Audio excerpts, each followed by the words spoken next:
नमस्कार दोस्तों। 2022 latest high court की जजमेंट की सीरीज़ में आज मैं जिस केस को डिस्कस करने जा रहा हूं उसका नाम है the state of Goa through CID versus Tarunjeet Tejpal. जिस तरह से आपको याद है कि इस ऑनरेबल सुप्रीम कोर्ट ने अपर्णा भट्ट के केस में सारे बार काउंसिल ऑफ इंडिया और honourable high courts and even judicial academies को कहा था कि क्वेश्चन इस तरह से फ्रेम किए जाएं कि जजेस और आने वाले लॉ के डकलिंग्स जेंडर सेंसिटिव हो जाएं। लगातार Satish Ragde versus state of Maharashtra में हमने देखा कि जो ऑनरेबल जज पुष्पा वर्सेस गनेडीवाला की कंट्रोवर्सी से हाहाकार मचा, उसने तुकाराम यानी मथुरा रेप केस की याद दिला दी। क्या यही गलती अगेन हमारे ऑनरेबल जज, जिनका नाम इस मापुसा के केस में यानी कि गोवा मापुसा में जो फास्ट ट्रैक कोर्ट के प्रिजाइडिंग ऑफिसर थे, जिन्होंने 527 पेज की जजमेंट लिखी, यानी स्पेशल जज क्षमा जोशी, उन्होंने वही गलती तो नहीं कर दी? जहां तक गोवा गवर्नमेंट का सवाल है, सेक्शन 378 सीआरपीसी को यूज करते हुए उन्होंने अपील के ग्राउंड में यही लिखा कि ट्रायल कोर्ट का बेसिक अंडरस्टैंडिंग ही नहीं है। हम फिर ये कह रहे हैं कि हम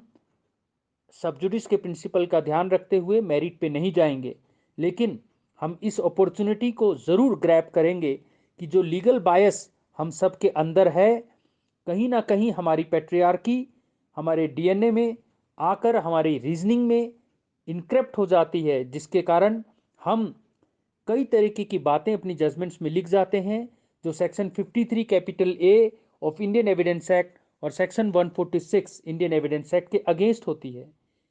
अगर आप लॉ के स्टूडेंट्स हैं तो आपको पता है 53A और 146 में साफ कहा गया है विक्टिम का कैसा पास्ट सेक्सुअल हिस्ट्री रहा है, उसका कंसेंट है या नहीं है, ये सारी बातें रेलेवेंट नहीं होती। प्रिजम्पशन ही ये है कि कंसेंट नहीं है।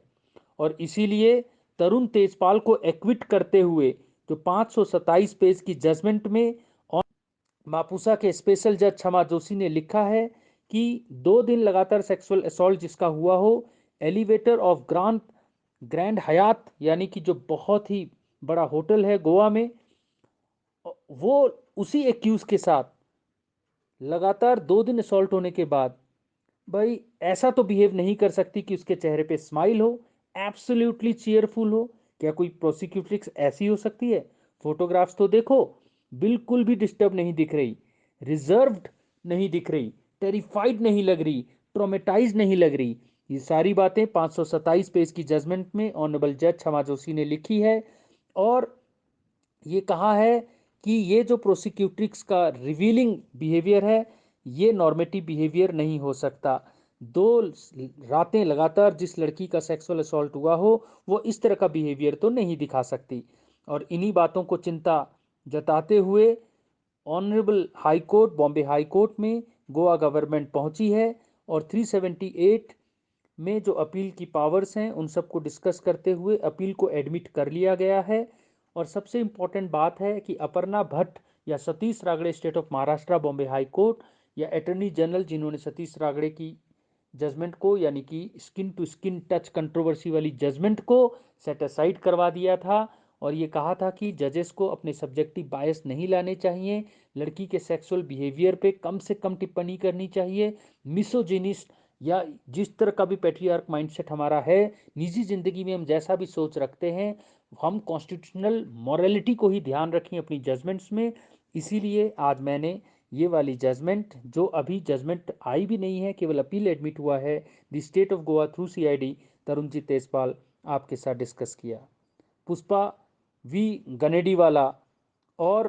क्षमा जोशी ये हमारे लिए आई ओपनर हो सकते हैं और हमारे लिए अपर्णा भट्ट की जजमेंट गाइडलाइंस की तरह, गीता की तरह पोक्सो या सेक्सुअली सेंसिटिव केसेस में हमें उसको फॉलो करने के लिए मदद कर सकती हैं।